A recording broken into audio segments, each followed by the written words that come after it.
Hello students, कैसे हैं आप सब। आशा करती हूँ आप अच्छे होंगे और अच्छे से अपनी पढ़ाई कर रहे होंगे। मैं मोनिका रावत आपका स्वागत करती हूँ आईसीटी वर्चुअल क्लासरूम देहरादून में। बच्चों, आज हम क्लास 9th का जो आपका सब्जेक्ट है साइंस, उसका चैप्टर मोशन को कंटिन्यू करेंगे। तो बच्चों, बेसिकली ये आपकी अरेंजमेंट क्लास है, तो मैं आपका हिंदी का जो अरेंजमेंट है वो ले रही, ठीक है। तो अब हम चलते हैं अपने स्मार्ट बोर्ड की ओर। तो बच्चों, अभी तक हमने यहाँ पे या इस चैप्टर में मोशन यानी गति के बारे में समझ लिया था। गति क्या होती है ये हमने जाना था। डिस्टेंस यानी दूरी और डिस्प्लेसमेंट यानी विस्थापन के कॉन्सेप्ट को भी हमने अच्छे से समझ लिया था, ठीक है। इसके बाद हमने जो है कुछ क्वेश्चन डिस्कस किए थे। साथ ही साथ हमने यूनिफॉर्म और नॉन यूनिफॉर्म मोशन यानी एक समान गति और असमान गति के बारे में समझा था। इन दोनों के बीच में क्या भिन्नताएं हैं ये भी हमने देखी थी, यानी डिफरेंस क्या है ये जाना था। कुछ एग्जाम्पल्स लेके हमने इस कॉन्सेप्ट को समझा था, ठीक है। इसके बाद हमने measuring the rate of motion यानी गति की दर का मापन, इस कॉन्सेप्ट को देखा था। और यहाँ पे हमने जो है स्पीड के कॉन्सेप्ट को समझा था और स्पीड का फॉर्मूला भी हमने जाना था। तो अब हम बात करते हैं एवरेज जो है आपकी जो एवरेज स्पीड है इसकी अब हम बात करें। तो अभी तक हमने क्या देखा था कि जो स्पीड होती है, चाल होती है, इसका फॉर्मूला क्या होता है। इसका फॉर्मूला होता है दूरी बटा समय, ठीक है। यानी बेसिकली हम बात करते हैं कि जिस दर से किसी वस्तु की स्थिति में परिवर्तन आता है, ठीक है, समय की दर से किसी वस्तु की जो है स्थिति में परिवर्तन आता है, उसको हम क्या कहते हैं, स्पीड कहते हैं, यानी चाल। और हमने ये भी देखा था कि जो चाल होती है यानी स्पीड होती है, ये एक स्केलर क्वांटिटी है यानी अदिश राशि है।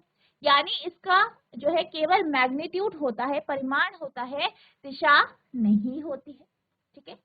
ये हमने जाना था। इसका फॉर्मूला था S बराबर D/T और इसकी जो यूनिट है यानी इसका मात्रक क्या है, मीटर प्रति सेकेंड। अब हम बात करते हैं औसत चाल की यानी एवरेज स्पीड की।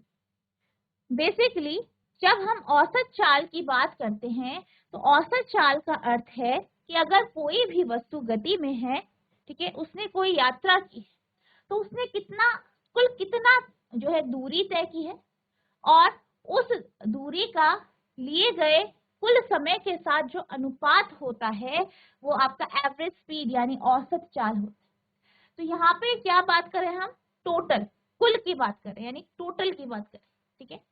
अगर हम एवरेज स्पीड के कॉन्सेप्ट को देखें तो एवरेज स्पीड का जो कॉन्सेप्ट है वो नॉन यूनिफॉर्म मोशन से आए।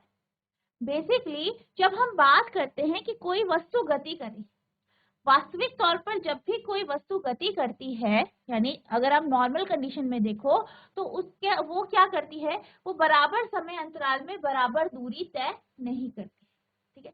कभी उसकी दूरी ज्यादा होती है, कभी कम होती है। जैसे कि मान लीजिए कि कोई वस्तु चल रही है, ठीक है, गति कर रही है, पहले वो ए बिंदु से बी बिंदु की ओर गई, तो जो उसने दूरी तय की है वो 2 किलोमीटर की दूरी है और जो उसे समय लगा है वो 1 घंटा लगा। फिर क्या हुआ, फिर वो बी से सी की ओर गई, जो दूरी उसने तय की वो थी 3 किलोमीटर की और जो समय उसे लगा वो 1 घंटा था। फिर वो आगे चली, ठीक है, सी से डी बिंदु की ओर चली, उसने जो दूरी तय की वो थी 4 किलोमीटर और जो उसे समय लगा वो था 1 घंटा यानी 1 आवर। अब यहाँ पर अगर हम बात करें एवरेज स्पीड की यानी औसत चाल की, तो औसत चाल का अर्थ क्या है, कुल कितना समय लगा है बटा कुल कितनी दूरी तय की है बटा कुल कितना समय लगा है, ठीक है। तो यहाँ पे हम टोटल की बात करें तो इस केस में क्या होगा, जो आपका टोटल डिस्टेंस है यानी कुल दूरी है वो कितनी होगी,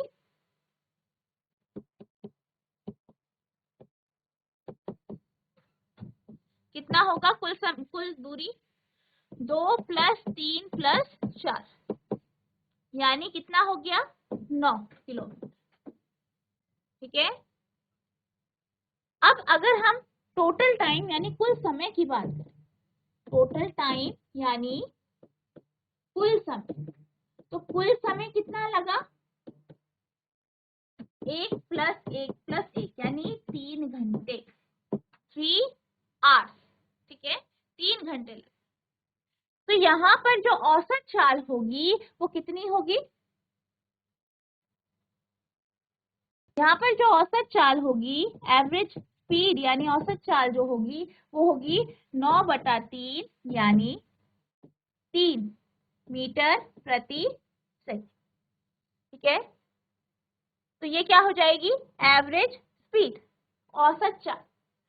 तो आप यहाँ पे से समझ सकते हैं कि औसत चाल क्या होता है, जब भी कोई वस्तु गति कर रही है तो उसने कुल कितनी दूरी तय की है, यानी टोटल उसने कितनी दूरी तय की है बटा उसने उस दूरी को तय करने में उसको कुल कितना समय लगा, ठीक है। तो इसका जो अनुपात होता है वही आपकी एवरेज स्पीड होती है, औसत चाल होती है। अब यहाँ पे हमने एक नॉन यूनिफॉर्म मोशन देखा, और इस नॉन यूनिफॉर्म मोशन में यानी असमान गति में क्या देखा हमने कि जो हमारी एवरेज स्पीड आई है वो कितनी आई है, 3 मीटर प्रति सेकंड, ठीक है। तो आप देख सकते हैं कि ये, और जो इसकी वास्तविक जो चाल है यानी हर एक समय अंतराल में जो इसकी वास्तविक चाल है वो अलग है, ठीक है।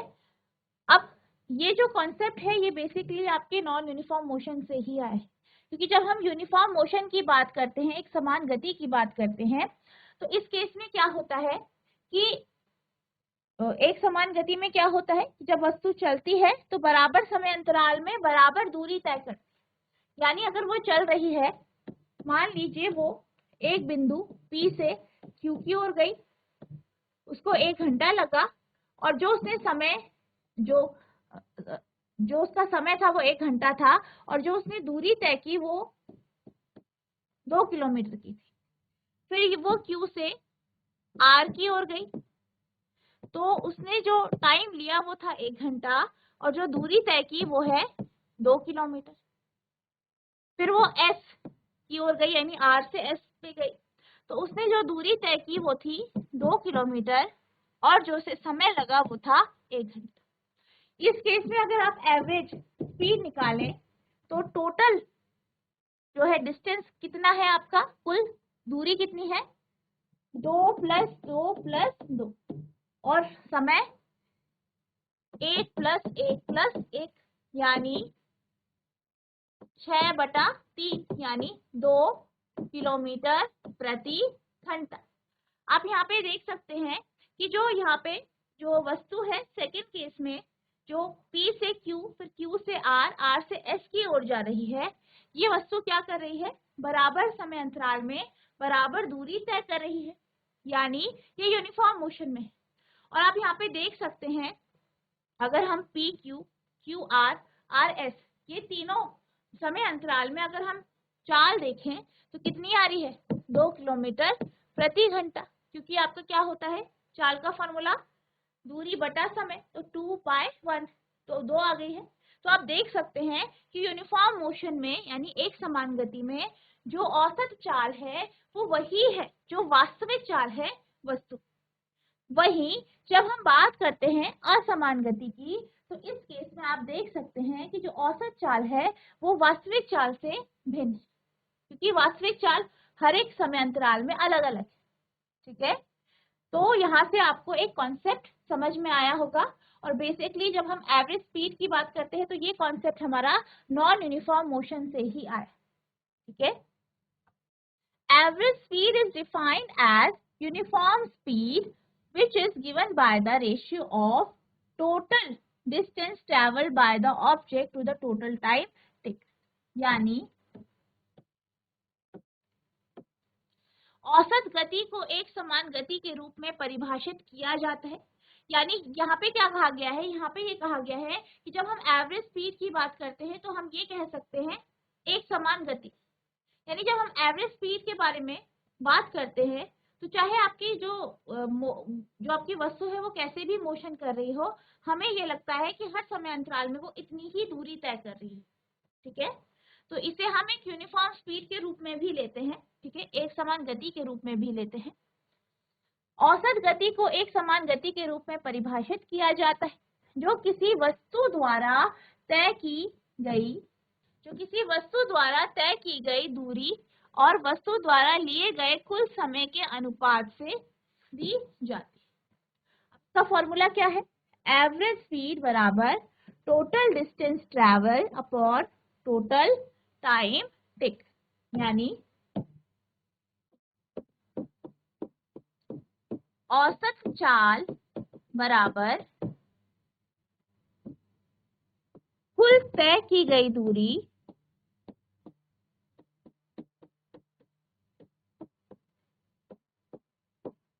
बटा कुल लिया गया समय।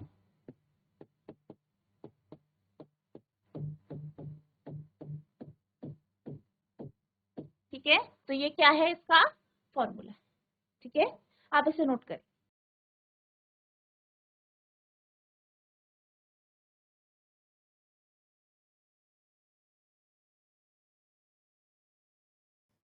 अब हम चलते हैं नेक्स्ट टॉपिक की ओर, जो है आपका यूनिफॉर्म स्पीड, यानी एक समान चाल। तो एक समान चाल को आप यूनिफॉर्म मोशन के कॉन्सेप्ट से भी समझ सकते हैं। एक समान चाल क्या होता है? जब कोई वस्तु बराबर समय अंतराल में बराबर दूरी तय करती है तो हर समय अंतराल में उसकी जो चाल है वो बराबर होती है। यानी क्या कर रही है, कोई वस्तु है, जैसे कि आप फिगर में देख सकते हैं, एक व्यक्ति है वो चल रहा है, बाइक में जा रहा है। क्या होता है, पहले 1 सेकंड में वो 5 मीटर की दूरी तय करता है, फिर अगले 1 सेकंड में वो 5 मीटर की दूरी तय करता है, फिर नेक्स्ट अगले, तो आपका तीसरा 1 सेकंड है उसमें 5 मीटर की दूरी तय करता है, फिर चौथे में 5, फिर पांचवें 1 सेकंड में भी 5 मीटर की दूरी तय करा है, फिर छठे 1 सेकंड में भी 5 मीटर की दूरी तय कर। तो आप देख सकते हैं कि बराबर समय अंतराल है, यानी 1 सेकंड हर समय अंतराल है। ठीक है, और जो दूरी तय की गई है वो भी बराबर है, यानी 5 मीटर की दूरी। तो अगर हम हर एक समय अंतराल में चाल को देखें, स्पीड को जो देखें, तो क्या आ रहा है, 5 मीटर प्रति सेकंड, यानी सारे के सारे जो आपके 6 समय अंतराल है उसमें जो चाल आ रही है, एक समान जो चाल है वो 5 मीटर प्रति सेकंड की ही है। तो इसको हम क्या कह सकते हैं, हम ये कह सकते हैं कि जो ये वस्तु है वो एक समान चाल में, यानी यूनिफॉर्म स्पीड में। ठीक है, इसी को आप कह सकते हैं कि ये जो व्यक्ति है या ये जो वस्तु है या जो भी है वो किस में है, एक समान गति में भी, कि बराबर समय अंतराल में बराबर दूरी तय की जा रही है। इस कारण बराबर समय अंतराल में जो चाल है वो क्या है, बराबर। An object is said to be in uniform speed when the object covers equal distance in equal time intervals. किसी वस्तु की गति एक समान तब कही जाती है जब वह वस्तु समान समय अंतराल में समान दूरी तय करती है। यानी हम कब कहते हैं कि कोई भी वस्तु जो है एक समान गति में है, हम इसे ऐसे तब कहते हैं, या एक समान चाल में है तब कहते हैं जब वह वस्तु बराबर समय अंतराल में बराबर दूरी तय करती है, या बराबर समय अंतराल में जो उसकी चाल है, उसकी स्पीड है, वो क्या है, बराबर है। अब हम बात करते हैं वेरिएबल स्पीड की, यानी असमान चाल। जैसे कि आप नाम से ही समझ सकते हैं, वेरिएबल मीन्स बदलती हुई, ठीक है, यानी इस केस में जो स्पीड है वो बदल रही है। हर समय अंतराल में स्पीड में क्या आ रहे हैं, बदलाव आ रहे हैं। और आप ये जानते हैं कि जो स्पीड है यानी चाल है उसका फॉर्मूला क्या होता है, दूरी बटा समय। दूरी बटा समय इसका जो है फॉर्मूला है, और हम ये कहते हैं कि जो समय अंतराल होता है वो बराबर है, यानी कि चेंज किसमें आ रहा है, दूरी में चेंज आ रहा है, दूरी में बदलाव आ रहा है। दूरी में बदलाव के कारण क्या हो रहा है, स्पीड में भी बदलाव आ रहा है, चाल में भी बदलाव आ रहा है। तो यहाँ पे हम असमान चाल की बात कर रहे हैं, वेरिएबल स्पीड की बात कर रहे हैं। तो आप यहाँ पे फिगर में देख सकते हैं, यहाँ पे एक व्यक्ति है जो गति कर रहा है, चल रहा है। अब क्या हो रहा है, समय अंतराल बराबर है यानी 1 सेकंड। हर 1 सेकंड में आप देख सकते हैं कि दूरी में बदलाव है, जिस कारण चाल में बदलाव है। जैसे कि पहले 1 सेकंड में जो दूरी तय की गई है वो 5 मीटर की दूरी है। अगले 1 सेकंड में यानी सेकंड जो दूसरा 1 सेकंड है उसमें 8 मीटर की दूरी तय की जा रही है। तीसरे 1 सेकंड में 10 मीटर की दूरी तय की जा रही है। चौथे 1 सेकंड में 4 मीटर की दूरी तय की जा रही है। पांचवें 1 सेकंड में 6 मीटर की दूरी तय की जा रही है। ठीक है? और छठे 1 सेकंड में 7 मीटर की दूरी तय की जा रही है। और आप ये जानते हैं कि स्पीड का फॉर्मूला क्या है, डिस्टेंस अपॉन टाइम, दूरी बटा समय। तो पहले 1 सेकंड में जो स्पीड यानी चाल आई है वो 5 मीटर प्रति सेकंड आई है। दूसरे 1 सेकंड में 8 मीटर प्रति सेकंड, तीसरे 1 सेकंड में 10 मीटर प्रति सेकंड, चौथे 1 सेकंड में 4 मीटर प्रति सेकंड, पांचवें 1 सेकंड में 6 मीटर प्रति सेकंड और छठे 1 सेकंड में 7 मीटर प्रति। तो आप देख सकते हैं कि समय अंतराल बराबर है, दूरी में बदलाव आ रहा है, इस कारण चाल में बदलाव आ रहा है। यानी जब भी कोई वस्तु बराबर समय अंतराल में अलग अलग दूरी में गति करती है, ऐसी वस्तु को हम कह सकते हैं कि असमान चाल में है यानी वेरिएबल स्पीड में है। An object is said to be in variable speed when the object covers a different distance at equal interval of एक वस्तु जो परिवर्तनीय गति यानी वेरिएबल स्पीड में है, चाल में है, जब वस्तु समान समय अंतराल में अलग अलग दूरी तय करती है। यानी जब भी वस्तु समान जो समय अंतराल है उसमें अलग अलग दूरी तय करती है, तो हम ये कह सकते हैं कि ये एक असमान चाल से चल रही है। या आप ये भी कह सकते हैं कि जब कोई वस्तु बराबर समय अंतराल में अलग अलग या जो अलग अलग चाल से चलती है, तो तब हम ये कह सकते हैं कि वस्तु क्या कर रही है, वेरिएबल स्पीड यानी असमान चाल में। ठीक, आप इसको नोट करें।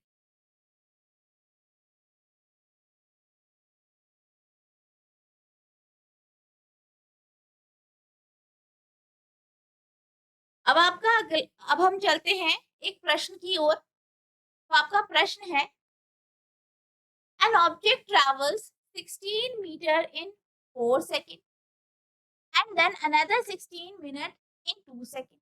यानी एक वस्तु है वो चल रही है, गति कर रही है।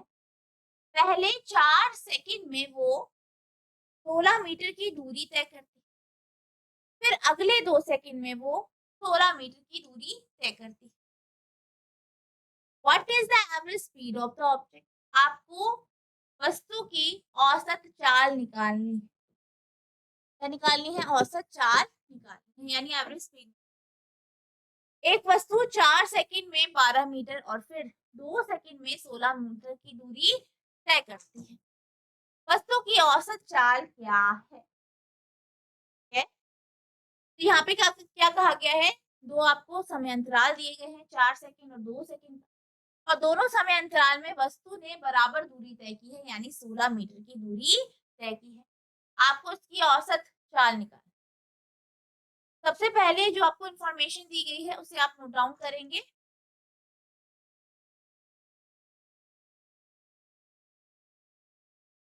तो यहाँ पे आपके पास क्या दिया गया है, यहाँ पे आपके पास क्या दिया गया है, आपको 2 समय अंतराल दिए गए हैं और उसमें दूरी दी गई। तो हम मान लेते हैं कि जो पहला समय अंतराल है उसे हम T1 मान लेते हैं। T1 कितना है आपका, 4 सेकंड। ठीक है, पहला समय अंतराल है 4 सेकंड और जो दूरी तय की गई है उसे हम D1 मान लेते हैं। दूरी कितनी तय की गई है, 16 मीटर। ठीक है, जो दूसरा समय अंतराल है वो कितना है, 2 सेकंड, 2 सेकंड हम T2 मान लेते हैं। और जो इस समय अंतराल में जो दूरी तय की गई है उसे हम D2 मान लेते हैं, वो कितना है, 16 मीटर। तो ये आपको यहाँ पे दिया गया है। तो क्या कोई बच्चा ये बता सकता है कि औसत चाल का फॉर्मूला क्या है? तो यहाँ पे आपको क्या दिया गया है? दो समय अंतराल दिए गए हैं, 4 सेकेंड और 2 सेकेंड। दूरी कितनी तय की गई है? 16 सेकेंड, 16 मीटर सॉरी। अब एवरेज स्पीड यानी औसत चाल का फॉर्मूला होता है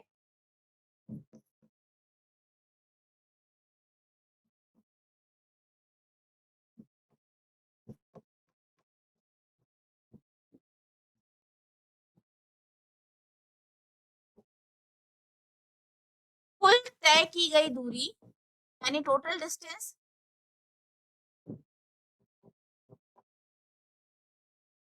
बटा कुल समय।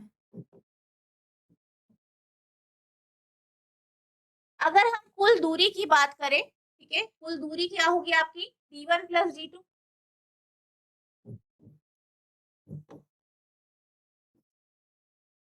कुल समय कितना होगा? t1 plus t2। d1 कितना है? 16। t2 कितना है? 16। 16 प्लस 16। t1 कितना है? 4 सेकेंड। t2 कितना है? 2 सेकेंड। 4 प्लस 2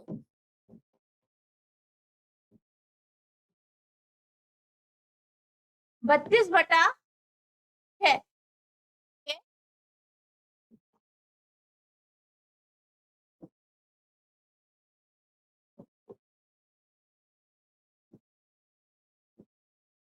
तो आपका जो आंसर आया यहाँ पे 5.33 यानी 5.33 मीटर पर सेकेंड। ठीक है, तो यहाँ पे जो वस्तु है इसकी जो एवरेज स्पीड है वो कितनी है? 5.3 मीटर प्रति सेकेंड। तो आप लिखेंगे वस्तु की औसत चाल 5.33 मीटर प्रति सेकेंड यानी average speed of object is 5.33 metre per second. ये आपका आंसर आ। अब इसको नोट करें। अब हम बात करते हैं स्पीड विद डायरेक्शन की यानी दिशा के साथ। तो अभी आपने जो है गति की दर को देखा, गति की दर को हमने स्पीड में समझा यानी चाल क्या, चाल के कॉन्सेप्ट को जाना। चाल क्या है? तो है आपकी अदिश राशि है यानी इसकी सिर्फ मैग्नीट्यूड होता है, इसका जो सिर्फ परिमाण होता है, दिशा नहीं होती, यानी ये दिशाहीन होता है। अब हम बात करते हैं कि जब हम स्पीड में दिशा को ले आते हैं तो क्या बेसिकली जब हम स्पीड में दिशा को यानी डायरेक्शन को इंक्लूड कर देते हैं तो हमारा नया कॉन्सेप्ट जो होता है हमें मिलता है जिसे हम वेलोसिटी कहते हैं। वेलोसिटी यानी वेग। अब बेसिकली वेग क्या है? वेग चाल ही है लेकिन एक डेफिनेट डायरेक्शन में, पर्टिकुलर दिशा में, एक निश्चित दिशा। तो वेलोसिटी क्या होती है? वेग क्या होती है? वेग कार की स्पीड ही है, चाल ही है, लेकिन यहाँ पे हम क्या करते हैं? दिशा को इंक्लूड कर देते हैं, डायरेक्शन को इंक्लूड कर। अगर हम वेग की बात करें तो जो वेग होता है बेसिकली जब हम इसमें दिशा को इंक्लूड करते हैं तो इसका जो फॉर्मूला होता है वो डिस्प्लेसमेंट अपॉन टाइम होता है, यानी ये विस्थापन और समय का अनुपात, यानी एक पर्टिकुलर समय में कितना विस्थापन हुआ है ये हमें वेग के माध्यम से पता चलता है। वेग क्या है? वेग चाल है जिसमें हम किसको इंक्लूड कर देते हैं? डायरेक्शन को यानी दिशा।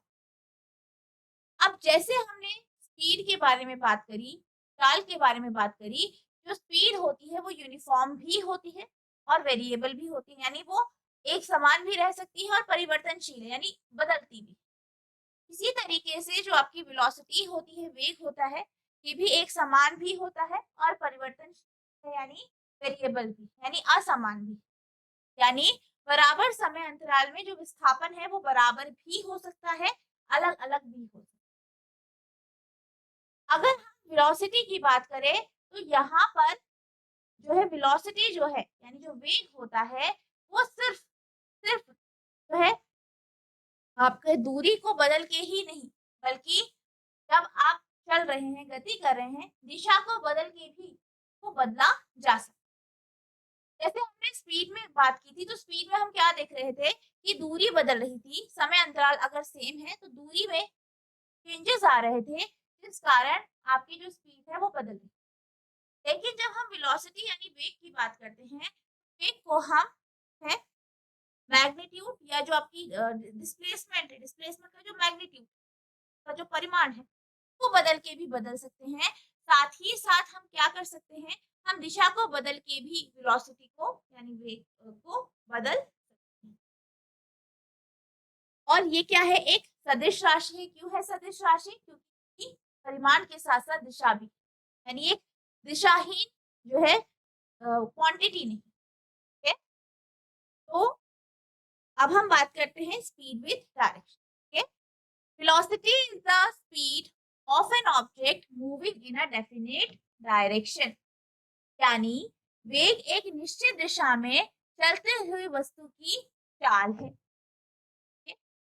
यानी बेसिकली क्या है वेलोसिटी? वेलोसिटी क्या है? जब कोई वस्तु गति कर रही है तो उसकी जो किसी दिशा में चाल है उसी को हम वेलोसिटी यानी वेग कहते हैं। The velocity of an object can be uniform or variable।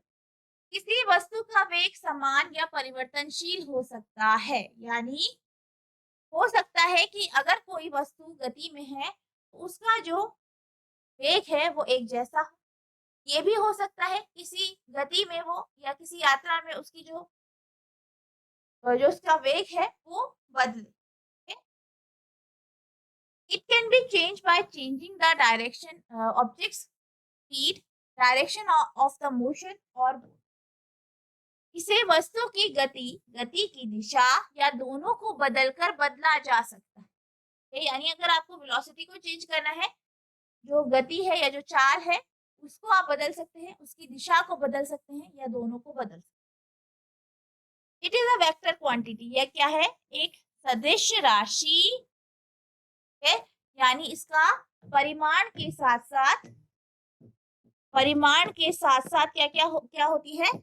दिशा भी होती है, यानी डायरेक्शन भी होती है। यानी मैग्नीट्यूड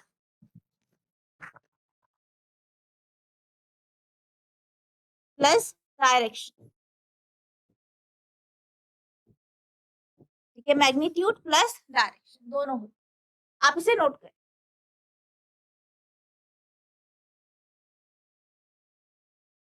तो बच्चों आज हमने औसत चाल क्या होती है ये जाना।